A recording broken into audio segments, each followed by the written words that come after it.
Oh yeah, I wanted to tell you. That's good Java. Dr. Suave Java, imported all the way from haunted Pontiac, Michigan, where Dr. Suave makes it in his haunted laboratory with his fiends, Sir Gassy and Rhonda and Nurse Ghoulfiend and all these monster buddies down there. Anyways, yes, Dave Piper, monster caricature artist for Scary Monsters magazine. Scary Monsters. The greatest monster magazine on the planet and in the whole universe. Your food's getting cold, David. What? Your food's getting cold. I know. But I just want to say one thing about that Monster Club movie with John Agar and Forey Ackerman. I know who directed that, and Chuck Williams is a hunchback guy in that. And by the way, Chuck Williams, I met him. He's a nice guy. But anyway, I met him when I went to Vegas. Anyway, Buddy Barnett, I found out, directed that. Buddy Barnett saw me imitate Renfield on stage at Monster Bash 2004, I think it was.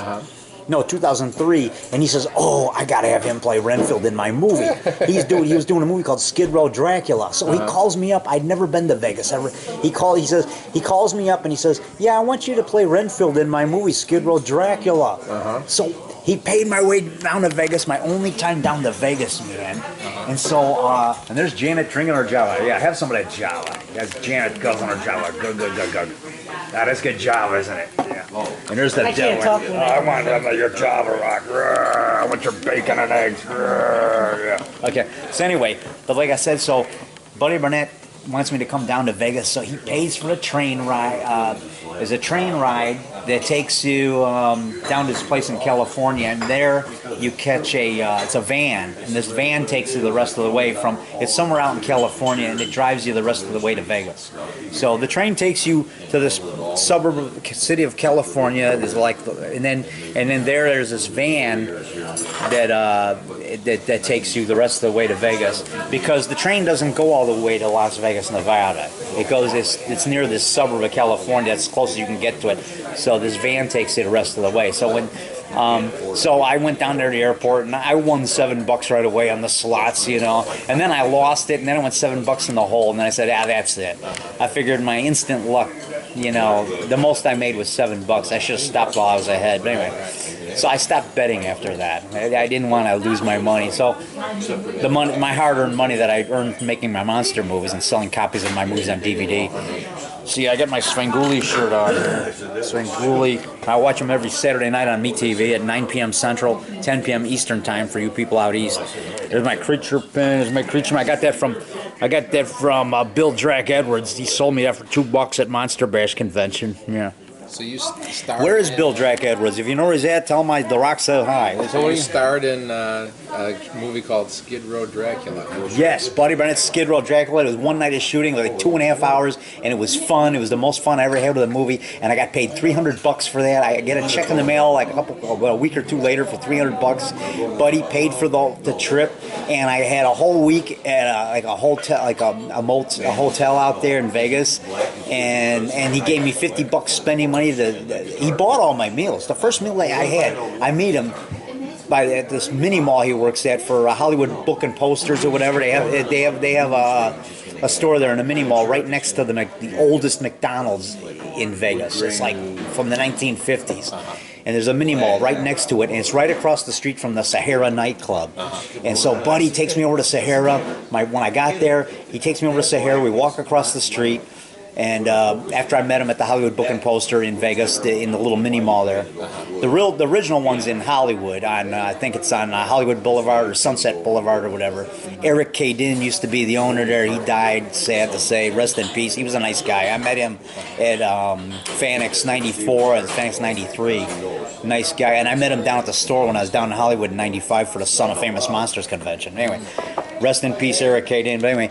But I got a picture of me and of us together. I got it, Son of Famous Monsters '95 at Universal City. This one I met Barbara Lee, who was a B-movie actress, and she used to be like a centerfold for adult magazines. But now she doesn't do that now. Then she started being in B-movies, action movies, and so I got my picture taken with her. And then I met Hugh Hefner. I got my picture taken with him too. Same day, I met Huey.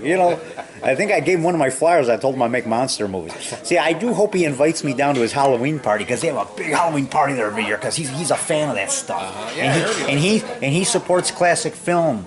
him and Steven Spielberg are big supporters of classic film. You know, they donate money to to preserving classic films and stuff like that, because they mention them on American cinema, that Hugh Hefner and Steven Spielberg support American cinema, and that's a show dedicated to the, you know, it's like they're dedicated to the history of and preserving historic cinema. You know? So, you know, so that's what I'm for. And I want to say this, so anyway, what I was saying, so Buddy Burnett put me in his movie Skid Row Dracula.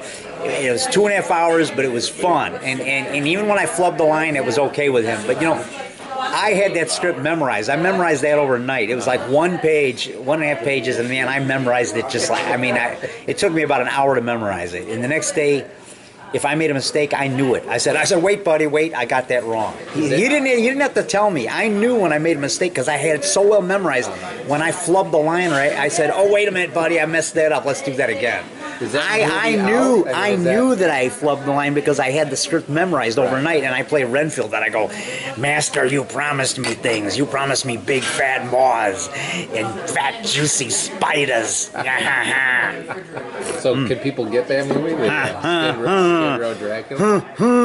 I'm Renfield. I will suck your blood. I will, I will eat up all the flies on those big fat juicy spiders.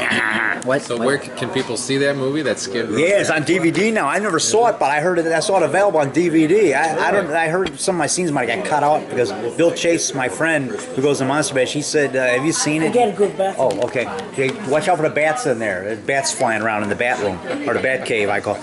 But so according to Bill Chase, I think some of my scenes might have been cut. But I haven't seen it yet. I hope not. I asked Buddy. I said, can you send me a copy? Because I haven't seen it yet. Okay. So hopefully my scenes didn't get cut. Was that recent? I was good in that. I was good, man. I was great in that movie. I was actually the fake Renfield, but I did a better Renfield than the guy who plays Renfield. The guy who plays Renfield's got long hair. He's like a Skid Row Renfield. And Dracula wears gym shoes, and he's in a cardboard coffin, and I wake him up. I go, Master, wake up.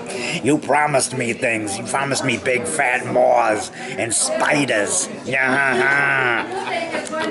Okay, so I better cut. This tape's getting too singing long. I gotta finish my bacon and eggs. They're getting cold. I'm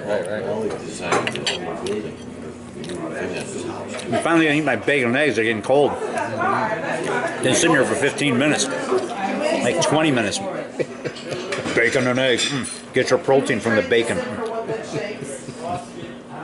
Good stuff. You gotta get your carbs from the potato. Hash browns, man. So what kind of special effects are your favorite to use when you're doing your movies? What'd you say? What kind of special effects do you usually use in your movies? Oh. Man, I zoomed in, man. Now I'm zoomed out. Got in my nice hot Java.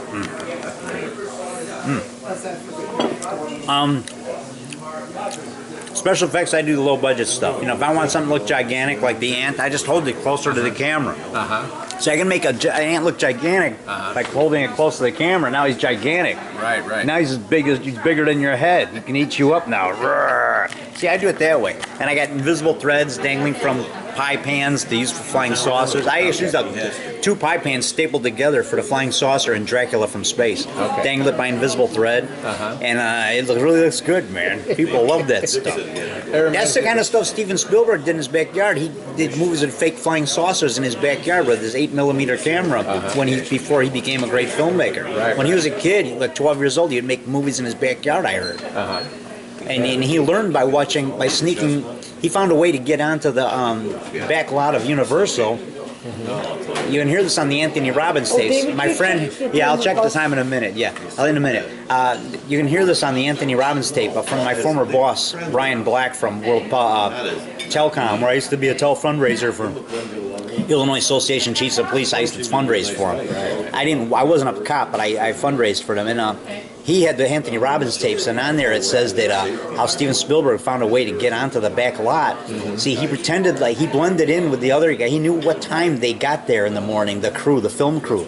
So he put on a nice shirt with a tie, and he had a little briefcase, and he put a couple candy bars in there with an extra shirt and some soap and his toothbrush and toothpaste. And he walked on the Universal lot with those other people, and he found out the security guard's name that kicked him off last time he tried, like about a month earlier. He says, "Oh, you can't be on here. You gotta go." Right. So he says, "Oh, okay," and he looked at his name tag and he remembered his name and he wrote it down. So when that cop said, or that security guard said, "Hey," when he looked at him when he's walking on the gate with the film crew, right, the directors, little Stevie Spielberg, all 15 years old this time. His son, the age of your son. It's your son's birthday today.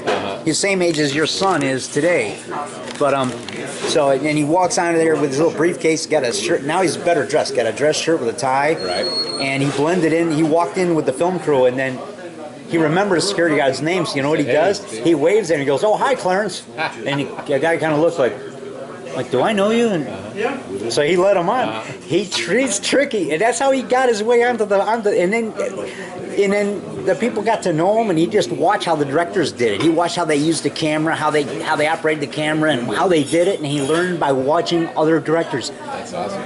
And he learned how to use that camera, and so that's how he learned. And that's how he got onto the Universal lot. So you need to check that. I'll check that in a minute. That's how he got onto the Universal lot to learn how to make movies. Right. So there you go. So and that's on the Anthony Robbins tapes. Anthony Robbins talks about this. I heard it when my friend's audio player in his car. But okay. Now I gotta eat now. Oh yeah. By the way, I gotta get my nice hot Java. Good. That's good Java. So see, everyone starts somewhere. You start at the bottom, you earn your way up. But you don't do instant success. Don't say, "Oh, Rock, can you mention me when you're on WGN so that I can become famous?" When you're on, can you mention my name? Just because I mention your name isn't going to make you famous. It comes by repetition. I've been doing this 25 years. Now I'm going to be on Viceland Cable. Can I read that when I'm done with this tape? I'll check the schedule in a minute. He can drop you off at your place. Could you?